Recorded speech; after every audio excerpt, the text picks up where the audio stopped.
All right. So we have a whole bunch of cell receptors here. So we got like tyrosine kinases, catalytic receptors, and all that good stuff. There are like four different kinds of catalytic receptors, like tyrosine kinases.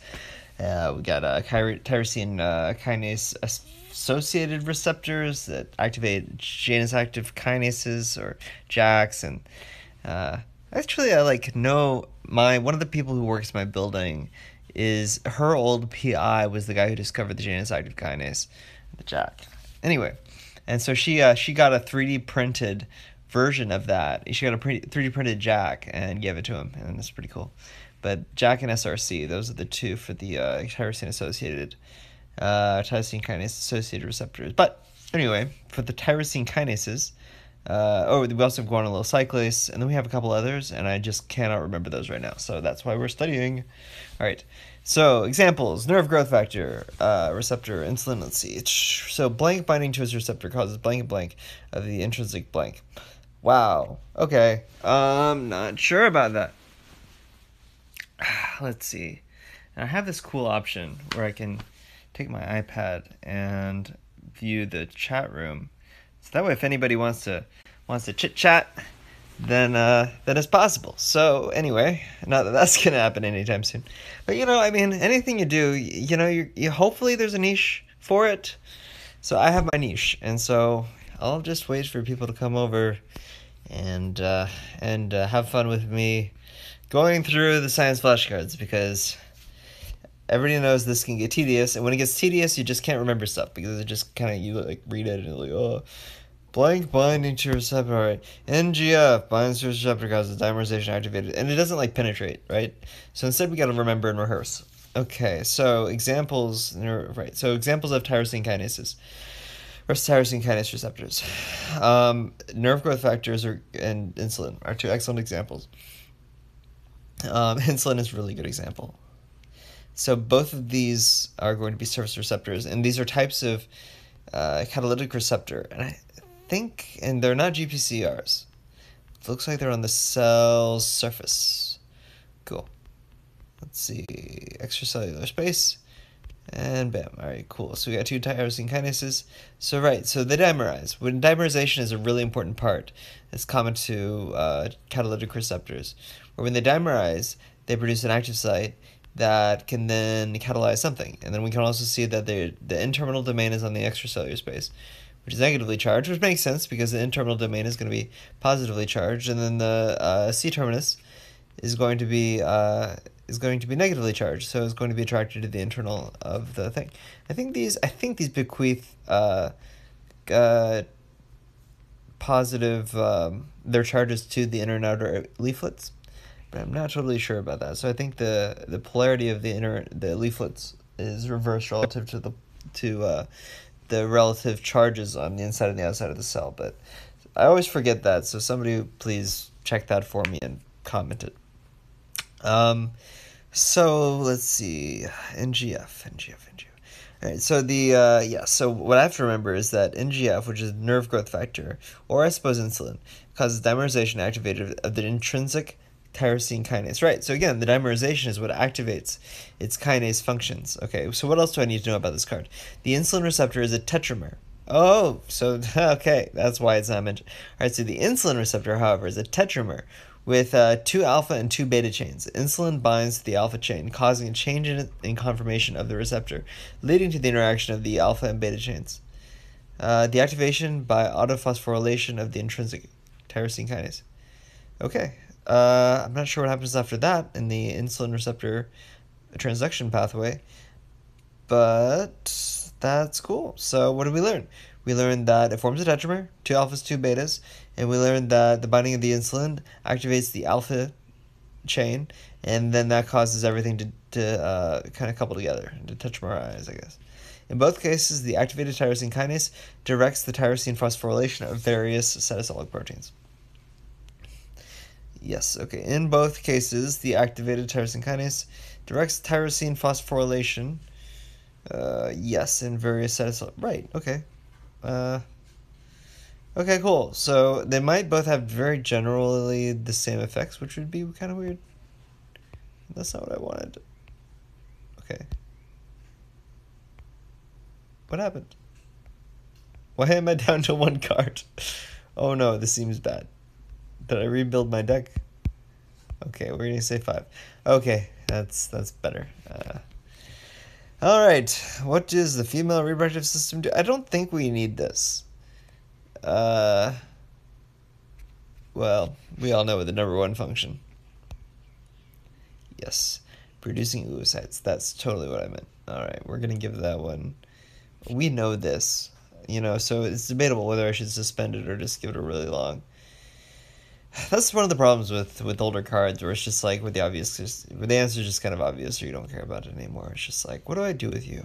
Do I suspend you? Do I force myself to keep remembering exactly what you say? It's not worth the time. All right, the steroid hormones, thyroid hormone and the blank metabolite enter the target cell. All right, and bind to receptors in either the cytoplasm or the nucleus.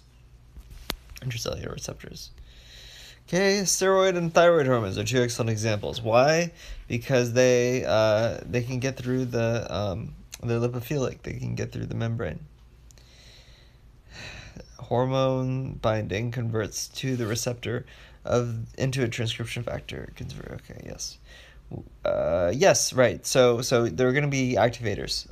They're going to be repressing the repressor, right? Yeah, no, they're going to be inactivating the repressor.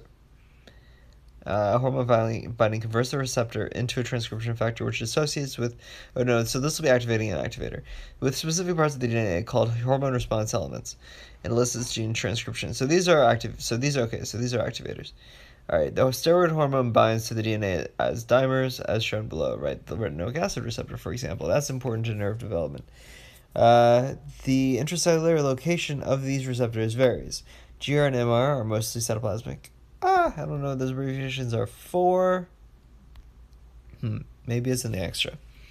The ER and PR are mostly nuclear. I suppose it's estrogen receptor and the... Let's see. THR, thyroid hormone receptor, is located bound to the DNA in the nucleus, right? So that one's your repressor. Thus, the mechanism by which different hormone receptor complexes initiate transcriptional activation varies. Right. So it'd be nice if I knew what those were. All right. Oh, right. Vitamin D3. Right. Steroid hormones, thyroid hormones, and vitamin D3. So if the question is, what type of receptor is the one for vitamin D3? Then I'll be able to say, oh, that's an intracellular receptor. I probably can't get any more specific than that. Oh, here we go. Oh, good. Okay, so MR stands for mineral corticoid receptor. And who made these cards? Me. The G is for the glucocorticoid receptor, GRMR. And by the way, the mineralocorticoids can stimulate the glucocorticoid receptors and vice versa. Yeah. Keep doing that. Right, vitamin D3. Okay, so RAR. Let's see. THR is thyroid hormone receptor. That was VDR. That's not mentioned in here. ER is estrogen receptor. Yes. And PR is progesterone receptor. Yes. Cool. All right, I could have just guessed. All right, hopefully I don't have to have this memorized. That would suck. Okay. So the heart. What order do things go into? No, wait.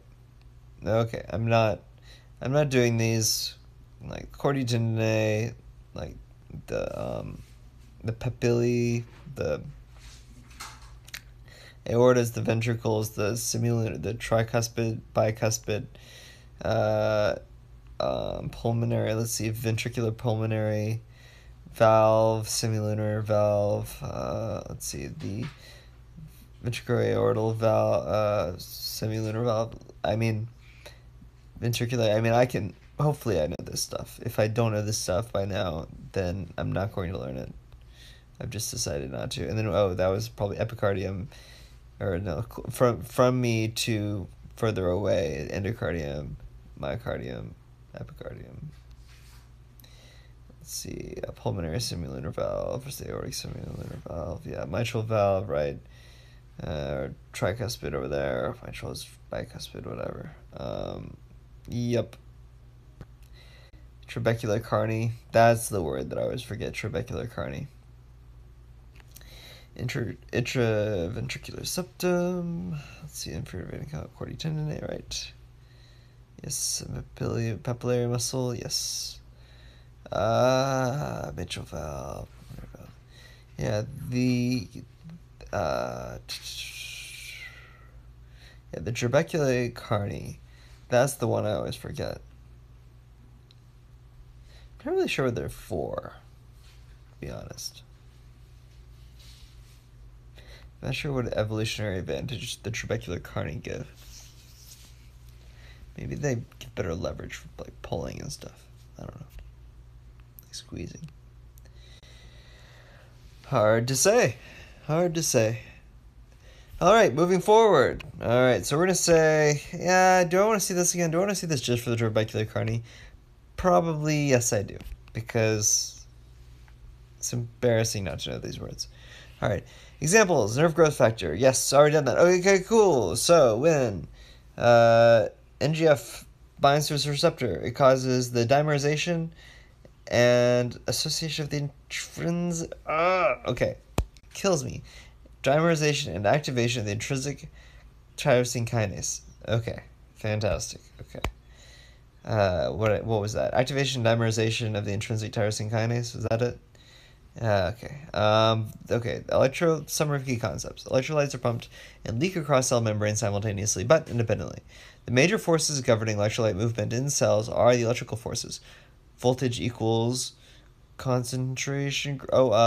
Force? No. Concentration. Would that be potential? Right. Of course. Okay. Listen. We're not. Yeah. Electromotive force, electric potential, same thing. Voltage, same thing. All right. For each individual species, if I see it on a test, I swear I'll know that answer. No problem. It's all multiple choice. All right. For each individual species of electrolyte, potassium, sodium, for example, the electrochemical equilibrium potential is controlled by concentration gradients and degree of permeability in the membrane to that ion species. Let's see. Yes, that's correct. All right. Membrane potential. Okay. So actually this card I've seen quite a few times, or this note I've seen quite a few times, so I'm not quite so concerned about those. Okay, cool. So NGF causes activation and dimerization of the intrinsic tyrosine kinase. Boom. Okay, cool. Much better.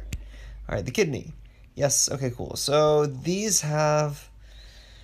Okay, so we have the cortex here, and then you have these little... These are where the glomeruli are. Like kind of in the cortex. And then you have the medulla, which is like... Well, maybe I'm right. I think these are called arcuate arteries and veins. But I'm really bad at remembering the anatomy of the kidney. So these guys... shoot. Okay, well, we're going to check it. All right. So, okay, right. Acute artery, acute vein, renal pyramid, that's important. Renal cortex, renal medulla, got it. Okay, so the name of the structure is the pyramid. I forget that. We have perirenal fat over here. Right, the fascia. Right, these are called calyces. Ureter, urine. Okay, cool. So I'm going to say interline, then we have the okay, so these are them, the interlobular arteries and veins, that's what I was forgetting. So even though these are not called lobes, they're called pyramids, you have the interlobular veins and arteries. So we're going to say 10 minutes on that, and we'll have a look at it again later. When I get it right, it'll just kick it to tomorrow, and that's fine. All right, catalytic receptors okay, what are we looking at? All right, general properties of catalytic receptors. Okay, these are important. Catalytic receptors have an extracellular domain or domains. Yes, okay, that is important to realize that when we're looking at these like tyrosine kinases and with the nerve growth factor and the insulin, that they do bind extracellularly. And really, like, so for insulin resistance, I mean, that's, it binds to the alpha, and then you get the betas and the other alpha, and it tetramerizes, and and then the magic happens. Anyway, moving forward. Another thing about insulin though is that it activates um, it activates a transporter that transports potassium. So if you have somebody with a crushing injury and rhabdomyolysis, then you give them insulin to have their cells pick up the potassium that's ion that's flooded the system. And the reason why that's important is that if the extracellular space is too positively charged, then the cardiac tissue, the cardiac muscle, the heart's not going to be able to create action potentials.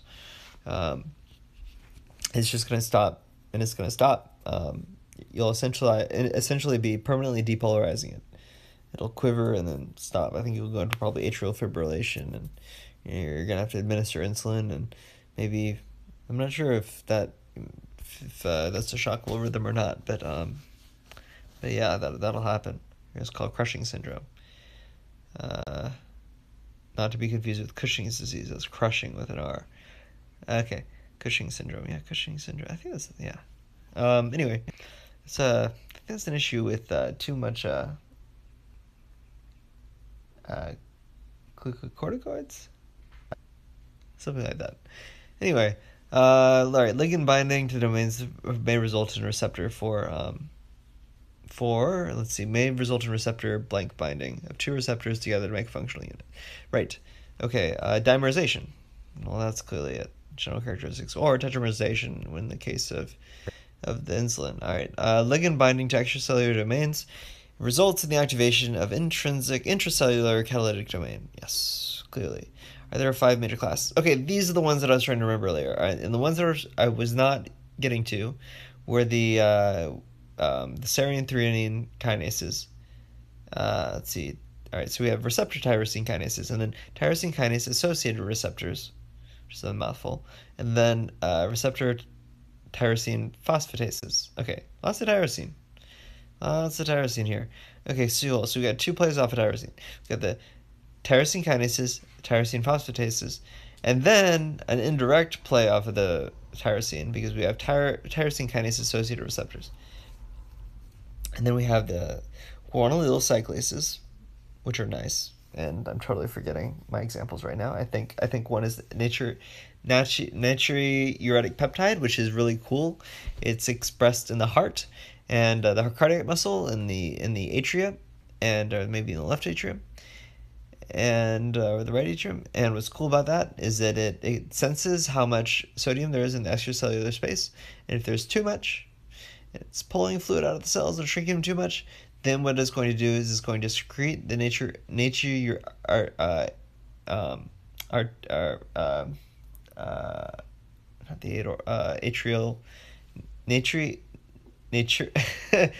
whatever, NAT, and it'll tell the kidneys to reuptake or reabsorb less potassium. Gosh, I'm tired. Okay, cool. Yes, that makes whatever.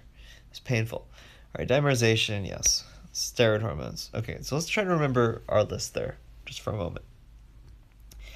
We have our guanylyl cyclases, we have our serine threonine phosphatases, which I think, or were they kinases? Okay, kinases. Serine threonine kinases. We have our tyrosine receptor tyrosine kinases. We have our tyrosine kinase associated receptors, and we have our tyrosine receptor tyrosine phosphatases. So those are our categories of catalytic receptors. What do they like to do? They like to dimerize, and they have an extracellular domain, and then they cause intracellular metabolic changes. All right, intracellular receptors. Thyroid hormones are the steroid hormones. The steroid hormones, thyroid hormone, and the blank metabolite enter the target cell receptors that are either in the cytoplasm or the nucleus. Yes. So that was vitamin D. Is the one that vitamin D3. That was one we're missing there. Hormone binding converts the receptor into transcription factor. So most of these are going to be activators. However, the thyroid hormone, I think, inactivates a repressor. Yes, the thyroid hormone receptor, yes.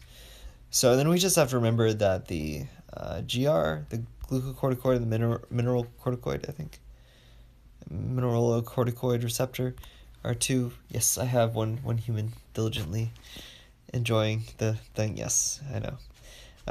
Let's see. Maybe not enjoying, maybe just studying.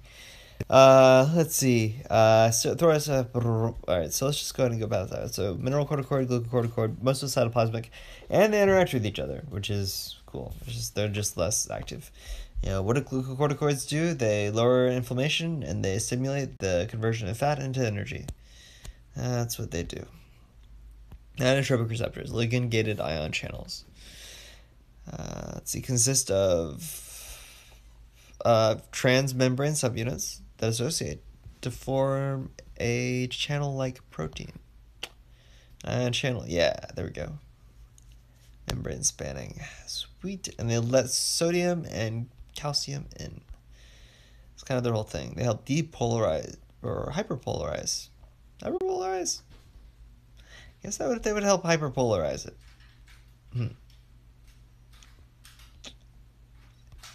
Cool. Yeah, so you're a nicotinic receptor. So that's why when you smoke, it feels like you're taking a break. It it relaxes you because it turns off the thoughts in your brain. Because it hyperpolarizes your neurons and they're like less likely to think about things. At least that's the way that I imagine it. And then it basically reduces the noise. So it makes your hands less shaky. It's actually a real it improves your cognitive performance actually. It's a shame that it's carcinogenic. Alright, examples. Nerve growth factor receptor, insulin receptor. Alright, blank binding to its receptor causes blank, blank, blank, right? So this was NGF, binding to its receptor causes activation and something of the intrinsic dimerization of the intrinsic tyrosine kinase. Booyah! Sweet tyrosine, and this is receptor tyrosine kinase. So this is one of those categories that we're just looking at. So just one down, a few to go. And the insulin receptor is a tetramer. Yes. Cool. Look at all those sulfide bridges. All right, the one that I really cared about was the trabecular carni. At the bottom there, bam. All right, and I'm happy with that. See you again today. Kick it tomorrow. All right, muscular system functions. Okay, listen. Just go away. Produces movement. Yeah. All right, binding of a blank of a cortisol glucocorticoid. Yeah. To the GR glucocorticoid receptor results in dissociation from the DNA translocation. Well, this is in this. Well, no, it wouldn't be the DNA though, because this is a cytoplasmic receptor, as we just learned. Translocation of the blank dimerization with the blank. What the heck? Oh, heat shock protein 90. Oh, hey, old friend, heat shock proteins. Yay! All right, heat shock protein 90. Really, long time no see. Translocation of the hormone glucocorticoid receptor complex to the nucleus. Yes, okay, cool. So it's the cytoplasmic receptor, and then it dissociates from heat shock protein 90, and then it'll go to the right. Okay, so it makes sense that it's a heat shock protein because it's activated in times of stress. Your G shock protein, so if you just heat shocked it, you might have a similar effect. Sends it to the nucleus, and it dimerizes with another glucocorticoid receptor, and the DNA binding and transcription initiate. Cool, and it's an activator. Neat. All right, 1 minute. All right, so remember that these things are called the pyramids. The arcuate arteries and veins are there. The interlobular arteries and veins are there. And it's called the calyces. And yeah, that's basically all we care about. Renal pelvis is kind of the main thing there. It's basically what we care about. And we have renal papillae, and I'll remember that. That's not a problem. All right, cool. One day. All right, it is also clear that activation of and again, actually that one when I first started studying it was a pain to learn, but now I know the anatomy of the kidneys. So What I really like about doing these flashcards is it kind of reminds you that yes, you do learn, and you improve over time, and you measure yourself, so you kind of get the reward out of it. You're like, oh yeah, look at me, I'm smarter than I was a week ago. All right. It is also clear that activation of blank may elicit transcriptional repression as opposed to activation of transcription. That would be the thyroid hormone receptor.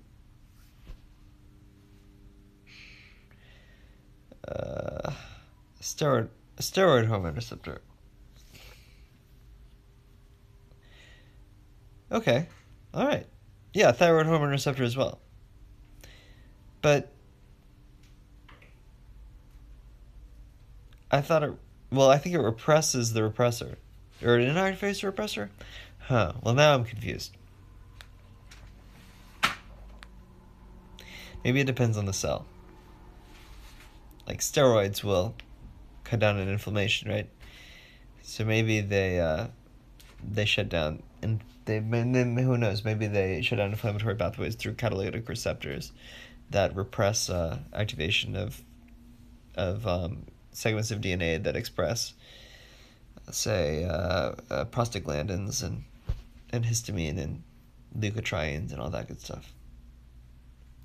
All right, certain steroid hormones, estrogen receptor and progesterone receptor have well-described non-genomic rapid signaling actions via interaction with other signaling mechanisms, right? For example, SRC, tyrosine kinase. Those are great examples of those must be the tyrosine kinase associated receptors, because those are the ones that do the JAKs and the SRCs. Oops, undo. That was not so weird. So what do I have to remember? What are the three examples that I give? Steroid hormones, thyroid hormone receptor, and what was the other one? VDR. Don't remember that one right now. Alright, we'll have to wait. Okay, binding of a glucocorticoid response to dissociation from the heat shock protein 90, translocation to the nucleus, and dimerization with another glucocorticoid receptor that then causes activation of a gene. Yes! Woo! DNA binding and transcription initiation. Happy, joy. Okay, disease and therapeutic implications. Why are receptor signaling mechanisms so important? Why is there so much research going on in these areas? Well, this is another way in which hormones, factors, and transmitters can elicit changes in cell function and bring about physiological alterations, because a number of disease states are associated with / due to blank signal transduction or gene expression at the receptor signal transduction level. I'm not sure. Defects. Oh, right. Oh, well, duh. Okay, well, we're giving points for that. Development of therapies, pharmacologic and gene transfer, to correct the problem at the receptor or signaling molecule. All right. Yeah, gene transfer. Gene therapy. Ooh, gene therapy is so scary. Yeah, I hate that research was set back by that accident with the kids. Okay. Intracellular receptors. It is also clear that activation of blank may elicit transcriptional repression. Right, so these were THR, VHR, and steroids. VDR. What the hell is VDR? Alright, we're going to search for this. Copy. Find. VDR. It's literally just this one. Okay. Well, we need that other card that had the thing. Look, just have to wait for it. Okay, blank. For parathyroid hormone normally acts at receptor signaling mechanisms, selected disease states. All right, parathyroid hormone normally acts at kidney and bone and exerts patience. Okay, I like that. That's creative. This is one of those copy-paste jobs.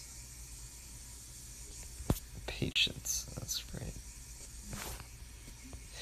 what happens is sometimes ligatures are turned on, and the ligatures confuse the copy. They confuse Anki, or they confuse like Unicode 8 or something. Right, okay. Pseudo-hypothyroidism. And then there's also a pseudo-hypoparathyroidism. Feel free to look that one up. Okay. Pseudo-hypothyroidism. Parathyroid hormone normally acts at kidney and bone and exerts effects to increase blood calcium levels.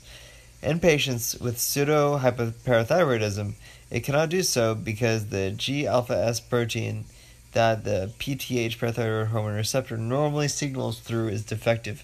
These people cannot regulate calcium properly, and are hypocalcemic. Right, not to be confused with hypokalemia. Alright. Okay. Right, because parathyroid hormone regulates uptake of calcium. Okay. Yes, kidney and bone to exert effects to increase blood calcium levels. No, decrease uptake. Increase osteoclastic activity? Okay. In patients with pseudohypoparathyroidism, cannot do so because the G-alpha-S protein that the PCR, right, hypoparathyroidism, right? So it does not, it's defective, right? So it's not that you have too little parathyroid hormone. It's that this receptor doesn't work. So it doesn't work. I'm not sure how you fix that.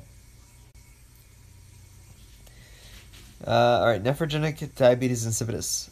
Vasopressin ADH normally acts via its V2. Oh, is that it? That must be it. Vasopressin. Okay, maybe that's it. Maybe that's the VDH. Normally acts via its V2 receptors in the kidney, controlling duct to increase water. No, this is V1 and V2. However, in this disease, the V2 receptors may be defective, so vasopressin cannot work. Water is not reabsorbed, and the patient produces large volumes of dilute urine. Right, okay, cool. I think they had a Vice episode about somebody who couldn't stop drinking water or they would die. Sometimes I feel that way. Alright, hypothyroidism. I live in Florida, so what do you expect? Alright, hypothyroidism.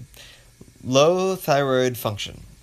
One cause is its autoantibodies that inhibit TSH receptors on thyroid cells. Thus, TSH cannot stimulate thyroid hormone production and secretion by the thyroid gland, and people with this disease now have low blood levels of thyroid hormone. Yes. Autoantibodies, right, the autoimmune version of the disease, inhibit the TSH receptors on thyroid cells. Thyroid stimulatory, so they're just not stimulated enough. They're depressed, they're sad, man. Way sad. Alright, so we got three mechanisms here. We have one where it's a defective receptor doesn't work. This is clinical significance, right? Yes. Nephrogenic diabetes, another defective receptor. So they just don't reuptake. Vasopressin causes the reuptake. This is a great way to remember exactly what it does, because I always forget if antidiuretic hormone. Okay, I really shouldn't forget that. But you assume that sometimes things are paradoxically named because they were named way back in the day before they understood how things worked. And often it's true, but often it's not. Okay, so we're just going to move past this and look at it back again later. Alright, binding of a glucocorticoid, dissociation from heat shock protein 90, HSP 90, translocation of the GR to the nucleus, dimerization with another GR, and activation of transcription. Alright, disease and therapeutic implications. Again, let's see. Due to, defects. 4 days. Alright, respiratory system functions. Removes carbon dioxide from the bloodstream. 2.4 months. Alright, hormone/receptor interactions cause inotropic. Causes calcium or potassium, or calcium or sodium entry into the cells. I think there's already potassium in there. Pump electrolytes in and out. Oh no, pump electrolytes out of one compartment into another. Yes, primary active. Solute gradients, osmotic stability, osmosis. What else we got here? Glucose. Gotta bring in that glucose, man. Oh, ion gradients for bioelectricity. Right. Yeah, we're just gonna. Okay, well, whatever. All right, parathyroid hormone. Okay, so pseudoparathyroidism. That's this one. What's it about? Receptors don't work, so it's as if they didn't have enough parathyroid hormone when in fact they do. The result is they just don't put any calcium into the bloodstream. Yeah, they're hypocalcemic. Yeah, not enough calcium in the blood. Intracellular receptors. It is also clear that activation of, and this is THR, VDR, and these steroids.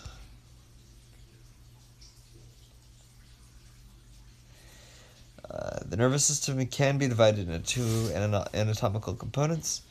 Blank. Let's see, what are my blanks? Yes. I mean, I assume it's the peripheral nervous system versus central nervous system. Yep. All right. The relationship between voltage and potential. Right. Voltage equals potential. Why are there two different? Okay. Major cell types are neurons, communication, action potential, and glia. Man, they just want to help out. Astrocytes, and they're both in the central nervous system and the periphery. They're sports cells, man. They like to chill. And they'll so you have Schwann cells in the periphery, like for example for the oligodendrocyte equivalents, and then you have microglia, astrocytes, and I think a couple other kinds in the brain. Let's see, nuclei, groups of neuronal cells. Yes, they like to think together. All right, we'll say 5 minutes. All right. Okay. Cool. So we have the proximal convoluted tubule over here. Yes. Okay. So here are my Bowman's capsules there. Proximal tubule. Yes.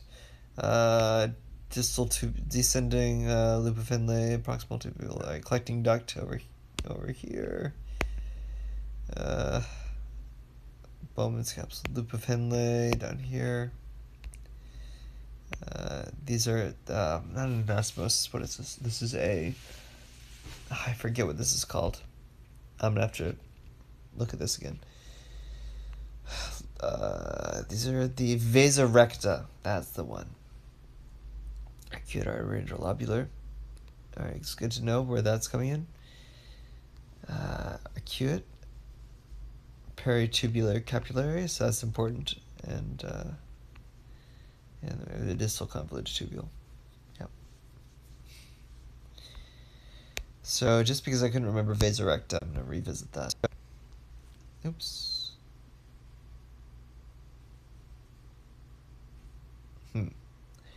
Groups of axons. Let's see. In the peripheral nervous system, groups of axons traveling together. In the PNS, glia and neurons are both present in the ganglia.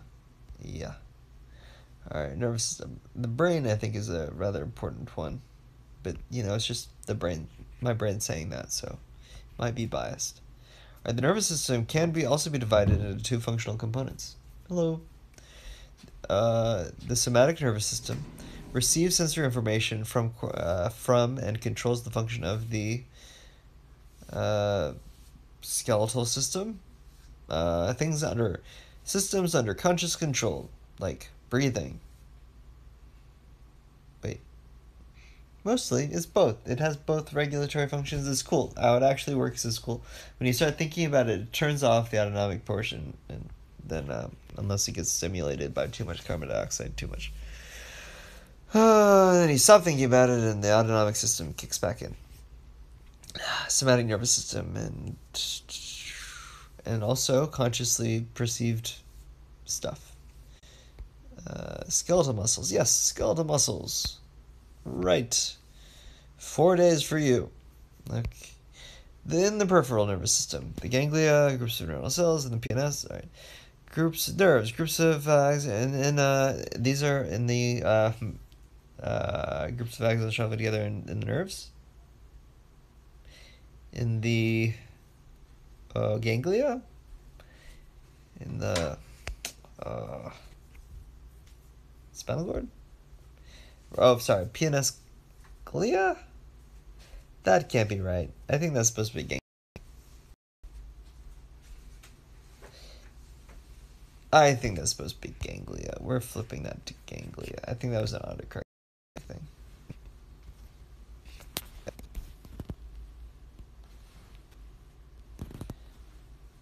But we'll put a little weird question mark next to that and try to revisit it later. Save. Yes. All right. Receptors and signaling 2. Summary of key concepts. Inotropic receptors signal via channel opening, sodium or calcium into the cell. 25 minutes. All right, pseudoparathyroidism, again, defective receptor. Hypocalcemia. The central nervous system can be divided into 7 main parts. Okay, what am I missing? Brainstem. Okay, great. Brainstem regulates breathing, autonomic functions. Breathing, blood pressure, digestion, elimination. Great. Yes, autonomic functions. Levels of arousal. Okay, midbrain. So it's important to know all these things. Posture balance. Pons conveys information about movement to the cerebrum cerebellum. Cool. Another switchboard. Much like the... Okay, wait. Also involved in control of urination, respiration, and blood pressure. Okay, good. Yes, that's important too. Medulla oblongata. Responsible for... there's a problem. There's a lot of redundancy in here when they're telling you the parts of the brain. And part of that is the reason why it's so difficult for me to remember what exactly all these things are supposedly do. Medulla oblongata responsible for sensing and controlling vital autonomic functions such as breathing, digestion, and blood pressure. See, again, that's redundant to the pons. Bidirectional communication. Bidirectional communication with the spinal cord, periphery, and other brain regions.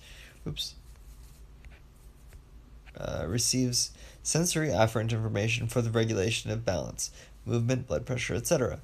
Autonomic afferents synapse with the nucleus of the solitary tract.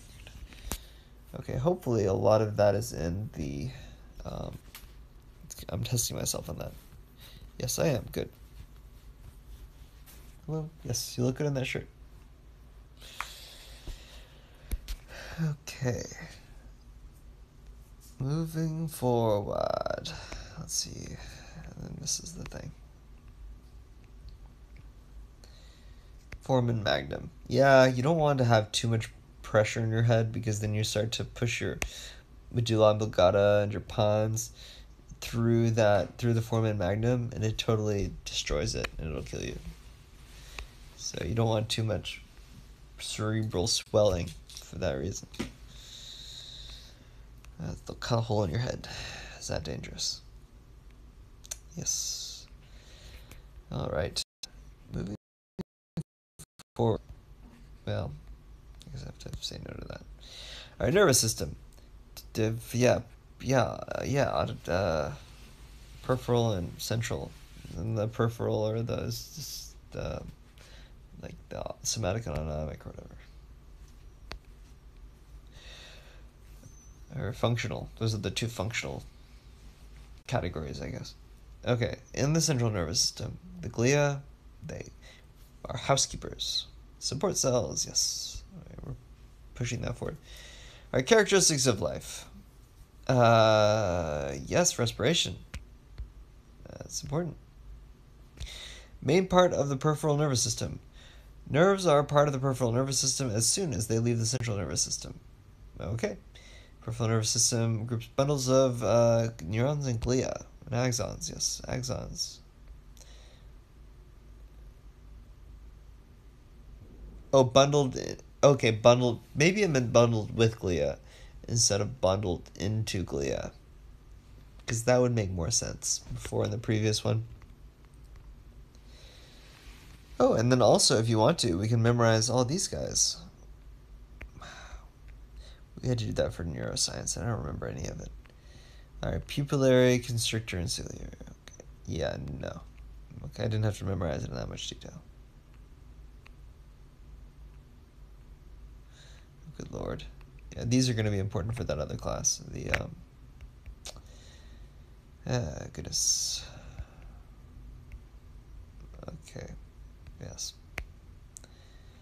Anatomy and functions. All right. Brainstem. Brainstem is composed of medulla, pons, and midbrain. Regulates breathing, blood pressure, arousal is lower there. Breathing, ATPases. Oh, bioelectricity. Yes. Digestive system functions. Generates heat. Alright, absorbs nutrients.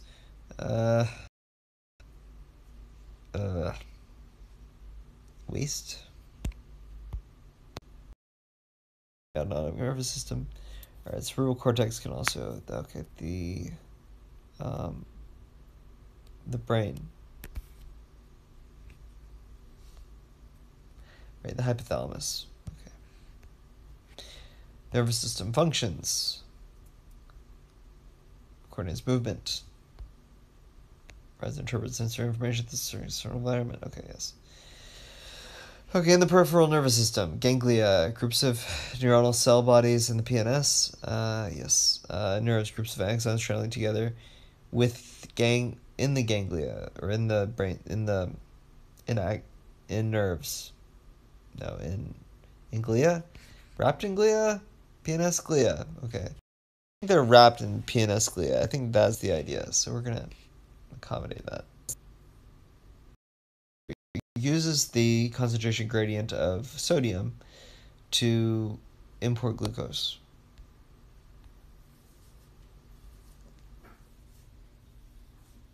Oh, and this is the mechanism, right?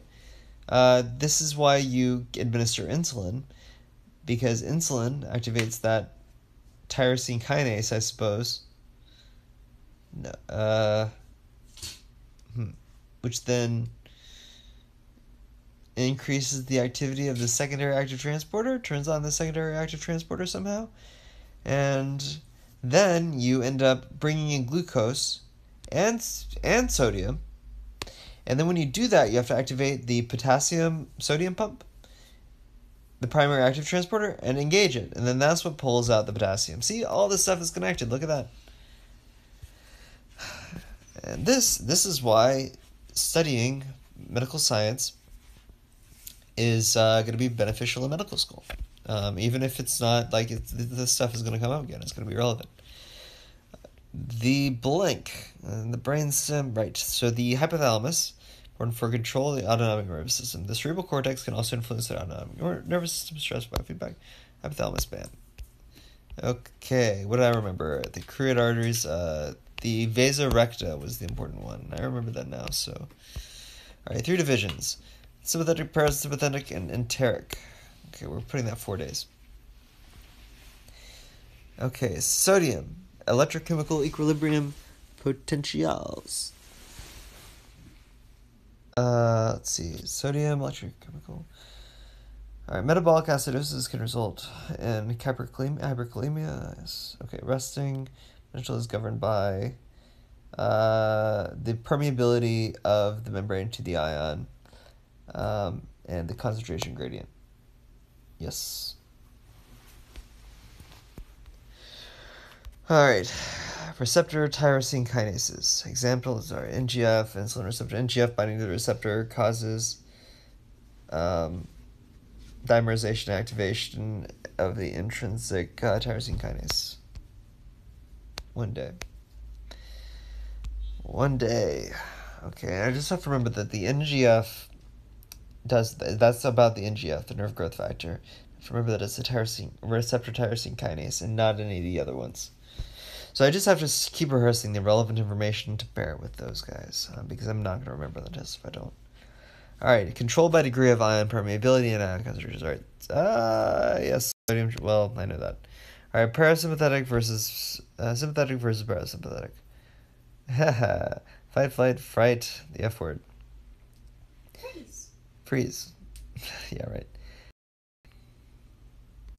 We know this. 4 days. A cell membrane potential are maintained by primary active transport pumps. And right, sodium, potassium. Yes, just covered that. Just talked about it. Steroid hormones. Thyroid hormones are the blank metabolite enter the target cell and bind to receptors that are either in the cytoplasm or in the nucleus.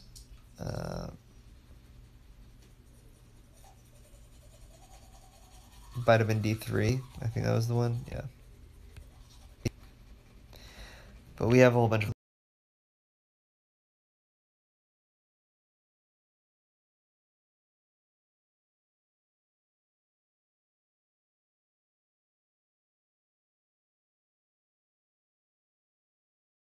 automatically, autonomously regulate primary and accessory digestive organs.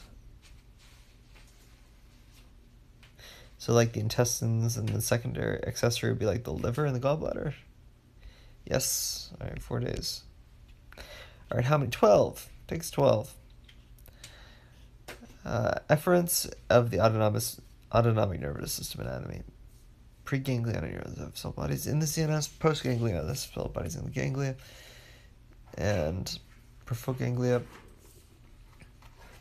Sensus to neuron chain. Essential. Oh, okay. Well, that's cool. That's very cool. All right. Fertilization. The fusion of genetic material from a mature ovum. Fertilization normally occurs in the fallopian tubes, uterine tubes. Yep. Summary. The blank brainstem of spinal cord, brainstem of hypothalamus. Come on. Administration. Blood tissue underlying discharge. 14, like 5 days, and near the spinal cord. Cell bodies. Preganglionic thoracic lumbar spine. Okay.